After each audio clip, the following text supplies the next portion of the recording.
आजाद Hindustan live, सच के साथ। इंदौर इच्छापुर 4 लेन पर नर्मदा जी का 6 लेन पुल, जानिए कब होगा प्रारंभ, कितने वजन की होगी कैपेसिटी और क्या क्या है इस पुल की विशेषताएं। पुल शुरू होने के बावजूद क्या 4 लेन बाईपास से जा सकेंगे बेरोक टोक वाहन। देखिए आजाद हिंदुस्तान लाइव पर आपके इन सभी सवालों को सटीक और तथ्यपरक जानकारी आजाद हिंदुस्तान लाइव पर। आजाद हिंदुस्तान लाइव में आप सभी का स्वागत है।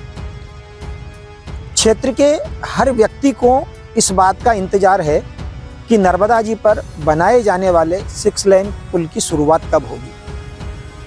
बीच में एनएचआई के अधिकारी भी काफ़ी संख्या में यहाँ पर आए थे। उन लोगों ने आश्वासन भी दिया था कि जितना जल्दी हो सके हम इस पुल को प्रारंभ करेंगे। आज़ाद हिंदुस्तान की टीम ने इस पुल पर आकर जो देखा उससे ये नज़र आने लगा है कि अब इस क्षेत्र के लोगों के लिए इस पुल को प्रारंभ करने का सपना बहुत जल्दी पूरा होने वाला है। नर्मदा जी पर बनने वाला ये विशाल ब्रिज 1275 मीटर एक लेन, यदि दोनों लेनों को मिलाया जाए तो लगभग 2.5 किलोमीटर लंबा ये पुल होगा। साथ ही 60 पेयर्स यहाँ पर रखे गए हैं। एक एक्सपाइन की लंबाई 42.50 मीटर रखी गई है। आपको बता दूं कि श्री मंगलम बिल्डकॉन इंडिया प्राइवेट लिमिटेड के द्वारा इस पुल का निर्माण किया गया है। यह तो हुई इस पुल के बारे में जानकारी। जो सबसे महत्वपूर्ण बात ये कहा जा रहा है कि 15 फरवरी तक इस पुल का कि एक लेन का शुभारंभ हो जाएगा, लेकिन आज़ाद हिंदुस्तान की टीम ने यहाँ आकर के देखा कंपनी के द्वारा काम बहुत तेजी से किया जा रहा है। एनएचआई के अधिकारियों के द्वारा भी बार बार निरीक्षण किया जा रहा है और काम तूफानी गति से चल रहा है। उसके बावजूद भी जो आवश्यक टाइम इसमें लगने वाला है उसको देखते हुए फरवरी के अंतिम सप्ताह या मार्च फर्स्ट वीक तक यह एक लेन जो आप देख रहे हैं जहां पर हम खड़े हैं यह प्रारंभ हो जाएगी। 6 लेन में से मतलब ये 2 लेन वाला 3 लेन वाला जो एक लाइन है ये पूरी आम लोगों के लिए फरवरी एंड या मार्च के फर्स्ट वीक में प्रारंभ होगी, क्योंकि अभी एक स्पाइन पे सीमेंट कंक्रीट का काम बाकी है। सीमेंट कंक्रीट होने के बाद 15-20 दिन उसको सूखने में भी लगेंगे। कंपनी का यह कहना है कि हम किसी भी प्रकार की लापरवाही इसमें नहीं कर सकते, इसको पूरी मजबूती के साथ हम बनाना चाहते हैं। यही कारण है जो आवश्यक समय है वो इसमें लगने वाला है, लेकिन यह तय है कि अब फरवरी एंड और मार्च फर्स्ट वीक के अंदर यह पुल प्रारंभ हो जाएगा। अभी आप देख रहे हैं कि कुछ जगह यहाँ पर डामरीकरण हो चुका है। 2-3 दिन में यहाँ पर लोड टेस्टिंग होने वाला है। इस पुल की कैपेसिटी क्या रहेगी यह उस लोड टेस्टिंग से परीक्षण होगा। जानकारी के अनुसार एक स्पाइन पे 1,66,200 किलो की कैपेसिटी पर स्पाइन यहाँ पर रहेगी। इसका मतलब यह हुआ कि यह पुल काफ़ी मजबूत लेवल पर बनाया जा रहा है और आगे आने वाली कहीं लंबे समय तक लोगों को कोई दिक्कत होने वाली नहीं है। इस पुल के प्रारंभ होने के बाद इधर धनगांव से लेकर के कुरावत तक लोग बेटोक रोक टोक यहाँ से जा सकेंगे। बीच में जहाँ जहाँ पुलियाओं का काम चल रहा है वहाँ पर भी सर्विस लेन जरूर चालू हो गया है। इसलिए देखा जाए तो बड़वा को और सनावत को भारी वाहनों से मुक्ति मिल पाएगी। धन्यवाद। हर किसी को इंतजार है कि 4 लेन पर बनने वाला यह नर्मदा जी का 6 लेन पुल कब प्रारंभ होगा। क्योंकि बड़वाह सनावद क्षेत्र के अंदर आए दिन भारी वाहनों का आवागमन रहता है, जिससे अनेक प्रकार की दुर्घटनाओं का सामना लोगों को करना पड़ता है। इसलिए सबसे पहले हर व्यक्ति यही चाहता था कि यह जो 6 लेन पुल का निर्माण किया जा रहा है यह कब प्रारंभ हो। हमारे साथ मौजूद है इस पुल का निर्माण करने वाली कंपनी श्री मंगलम बिल्डकॉन इंडिया प्राइवेट लिमिटेड के प्रोजेक्ट मैनेजर श्री पंकज जी पटेल। पटेल साहब, आज़ाद हिंदुस्तान लाइव में आपका बहुत बहुत स्वागत है। धन्यवाद सर, हर किसी को इंतजार है बिल्कुल कि आपका पुल कब प्रारंभ होता है, तो मैं यही जानना चाहूँगा कि फरवरी का बताया गया था कि 15 फरवरी तक यह पुल चालू हो जाएगा। क्या वर्तमान में क्या पोजीशन है, क्या क्या काम बाकी है और कब तक संभावनाएं लगती है? देखो, अभी मेरे पास जितने भी स्पान थे सारे स्पान LHS साइड के सारे कंप्लीट है। उसमें से एक स्पान अभी बैलेंस बचा हुआ है, जो मैं 5 तारीख को वो स्पान का कास्टिंग करूंगा। 5 तारीख के बाद उसको सूखने के लिए, मतलब कंक्रीट को जमने के लिए 15 दिन मिनिमम उसको क्योरिंग पीरियड होता है, वो खत्म हो जाएगा। उसके बाद मेरा जो गडर जो हम रखते हैं, नीचे में गडर जो रखते हैं, उसका स्ट्रेसिंग रहता है। तो स्ट्रेसिंग करने के बाद 2 एक्सपांसन जॉइंट मेरे बैलेंस रहेंगे। वो 2 एक्सपांसन जॉइंट में मान लो मोटा मोटी 15 दिन और 5 दिन 20 दिन के अंदर वो एक्सपांसन जॉइंट और वगैरह सारा मेरा कास्टिंग का काम कंप्लीट हो गया।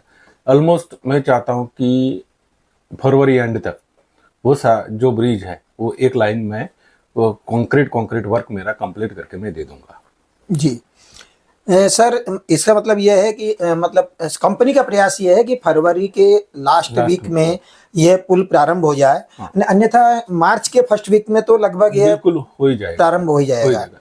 अच्छा सर, रीजन जो भी है थोड़ा डिले होने का कारण यही है कि जो कंक्रीट को जमने के लिए जो टाइम चाहिए जी, वो टाइम उसको देना ही पड़ेगा जी, क्योंकि इतना हैवी ब्रिज है, लोड भी इसके ऊपर है, तो हम लोग इतनी जल्दबाजी करके सारी चीजें खोल नहीं सकते जी। तो जो टाइम उसके कंक्रीट को जमने, वैसे भी सर्दी का टाइम है तो अगर गर्मी होती थोड़े 1-2 दिन पहले पक जाता कंक्रीट जी, सर्दी में थोड़ा लेट पकता है जी। तो इसके लिए ये थोड़ा डिले हो रहा है। सर, काफी मजबूती से यह पुल का निर्माण आपने किया और काफी चुनौतियों के बीच में किया है, क्योंकि नर्मदा जिसे ओंकारेश्वर बांध से छोड़े वाला पानी की चुनौती आपके सामने सबसे महत्वपूर्ण थी। इस पुल के बारे में मैं जानकारी चाहूंगा कि यह पुल कितने लंबाई चौड़ाई है इसकी, कितना स्पैन है इसमें, और क्या क्या कठिनाइयां आपको आई, इस अनुभव आप थोड़ा साझा करें। सर देखो, पहले तो कठिनाई के बारे में बोल दूं मैं। जी। ये एक बड़ी चुनौती थी कि नर्मदा जी के ऊपर में आगे में एक डैम था। डैम के टरबाइन जब चलते थे तब हमें एक तो नीचे रॉक था, अगर रॉक नहीं होता तो हम सीट पाइल करके या कोई और पाइल करके हम लोग उसको फाउंडेशन को कवर कर पाते, लेकिन इसके ऊपर रॉक, नदी के अंदर सीधा रॉक होने के कारण हमें मिट्टी में ही सारी चीजें करनी पड़ी, मिट्टी और बोल्डर पत्थर से ही करनी पड़ी, फाउंडेशन का घेरावा जो भी है। तो जब भी पानी छोड़ा जाता था तो मैंने बताओ तो कम से कम मैंने 10 से 12 बार वो कॉपर डैम जो है मेरा मिट्टी का, वो बह भी गया होगा, उसको मेंटेन किया, रिपेयर किया, उसके ऊपर कंक्रीट डाले, नीचे पाइपें डाली, बॉक्स पाइपें डाली, सारी चीजें डाल के हम लोग आगे बढ़ते गए। ठीक है, इसमें हमारी 1-2 सीजन चली गई क्योंकि हमें 2 साइड से कवर करते आ रहे थे, तो पानी को बहाव भी तो उसको जगह भी चाहिए जाने के लिए, तो वो जगह जो चाहिए थी वो हमने पर्याप्त पाइप और बॉक्स कलवर डाल के दी, तब जाके हम सारी चीजें काम कर पाए।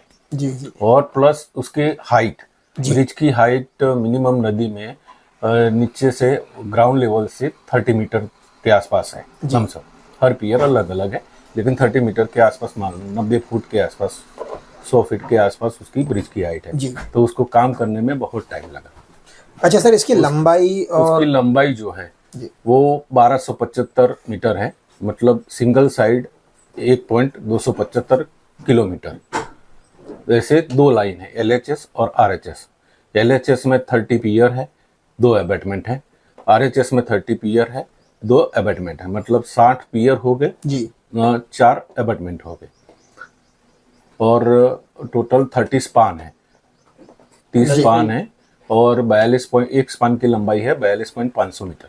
जी सर, हर व्यक्ति यही चाहता है कि ये पुल के बाद में कभी कोई दिक्कत नहीं आवे, तो इसका टोटल कैपेसिटी कितनी रहेगी? आप अभी लोड टेस्टिंग भी करने वाले हैं। हाँ, अभी लोड टेस्टिंग में तो इसकी कैपेसिटी क्या रहेगी, कितना लोड आप देंगे, जिससे कि बाद में, क्योंकि लंबे समय तक पुल चलेगा, ये बार बार तो पुल बनते नहीं है, बिल्कुल सर। तो इसलिए इस बारे में भी जानना चाहिए कितनी कैपेसिटी है इस। अभी जो हमारे डिजाइनर साहब ने जो लोड कैपेसिटी दी है वो 1,66,200 किलो, मतलब 166,200 मेट्रिक टन, वो लोड हमें देके उसको टेस्टिंग करना है जी। वो उसके लिए हमने ये किया कि कल हमारा डामरीकरण कंप्लीट हो गया स्पान 9 तक जी।